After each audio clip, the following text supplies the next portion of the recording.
एक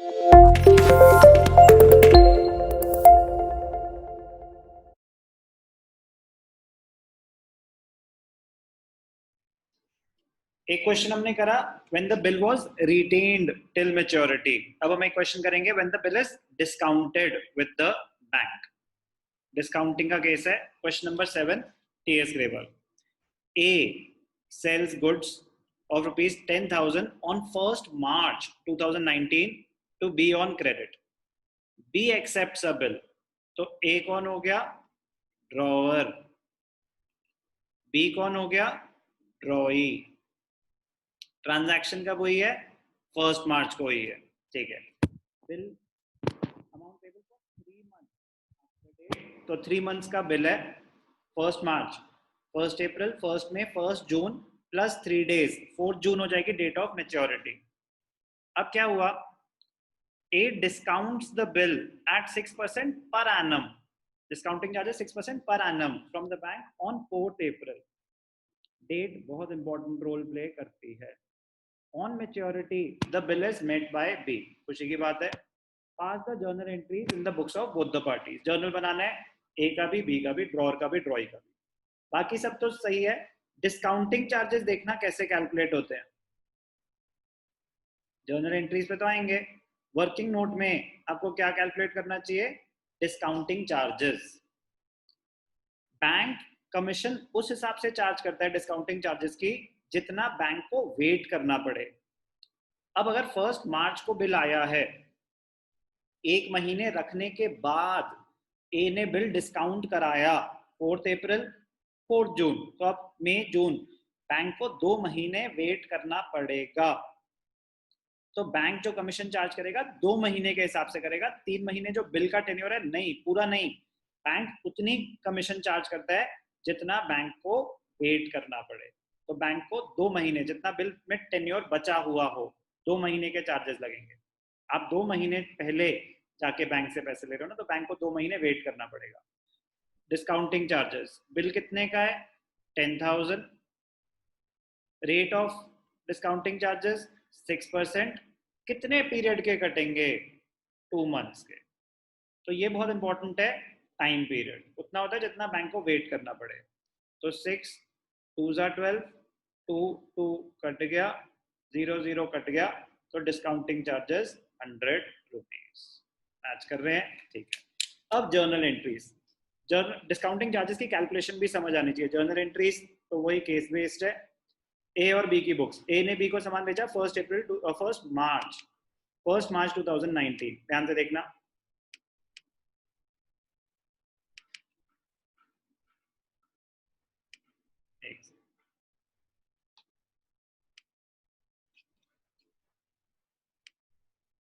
Excel sheet visible है? Yes sir. ठीक है। क्वेश्चन नंबर कौन सा था? 7। ओके। ड्रॉअर ए ही बी को सामान बेच रहा है, खुशी की बात है। ए की बुक्स में ईयर क्या है? ईयर एक बार चेक कर लेंगे। ईयर है 2019, 1st मार्च 2019। 2019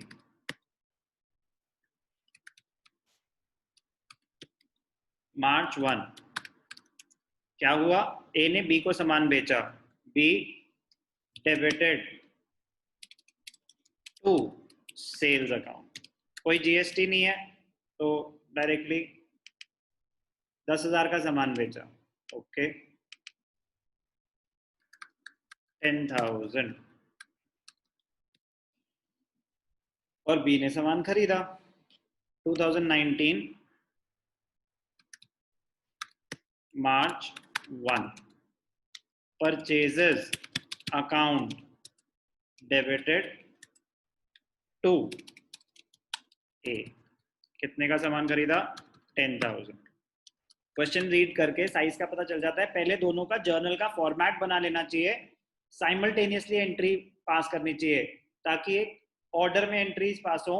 ऐसा नहीं कि पहले एक बार ये ड्रॉअर की कर लो फिर ड्रॉई की, आप पूरा क्वेश्चन दोबारा पढ़ोगे। फिर ऑर्डर में चलो ना, जब सामान बेचा है तो खरीदा भी होगा ना, साथ साथ कर दो। अब इसने बिल रिसीव करा है तो उसने बिल एक्सेप्ट करा होगा, March 1, bills receivable account debited to B, 10,000 का बिल आ गया, ठीक है, और इसने बिल एक्सेप्ट करा। March 1, A debited to bills payable, कितने का बिल एक्सेप्ट करा? 10,000। अब dates, during the tenure drawee को फर्क नहीं पड़ता कि आप बिल के साथ क्या कर रहे हैं, आपने बिल ड्रॉअर को दे दिया, अब मेच्योरिटी पे बस पैसे देने हैं। अब ड्रॉअर ने क्या किया? ड्रॉअर ने वो बिल डिस्काउंट करा लिया, ड्रॉअर ने वो बिल डिस्काउंट करा लिया। कब? April 4। डिस्काउंटिंग चार्जेस मैंने आपको दिखा दिए कैसे कैलकुलेट करते हैं। Entry bank account debited, discounting charges account, ये वर्किंग नोट में कैलकुलेशन दिखानी जरूरी है, debited to bills receivable, bank account debited, discounting charges debited to bills receivable. 10,000 का बिल है, डिस्काउंटिंग चार्जेस हमने कैलकुलेट करे थे, 100 आए थे, वेरीफाई कर लेंगे एक बारी।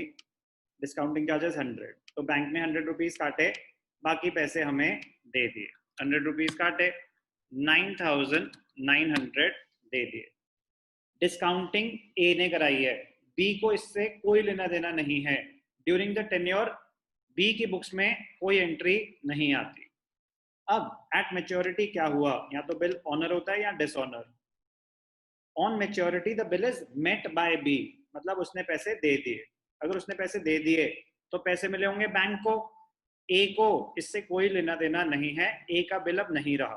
दिक्कत होती है ए को जब पैसे ना मिले होते, डिसऑनर हो जाता, तब बैंक ए को अप्रोच करता, तो डिसऑनर की कहानी है, आगे की कहानी है। अभी बिल ऑनर हो गया। अप्रैल, मई, जून, 4 जून डेट ऑफ मैच्योरिटी थी, ऑनर हो गया बिल, तो अब पैसे दे रहे हैं, तो एंट्री होगी bills payable account debited to cash और बैंक अकाउंट। बी ने तो पैसे दिए, अब वो किसको दिए?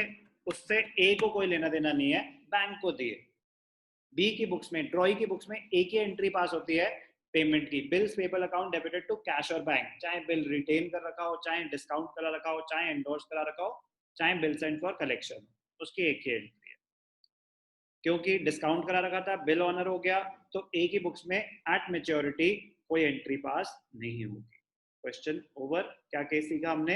If the bill is discounted with the bank, तो क्या जर्नल एंट्रीज पास होती हैं in the books of drawer and drawing.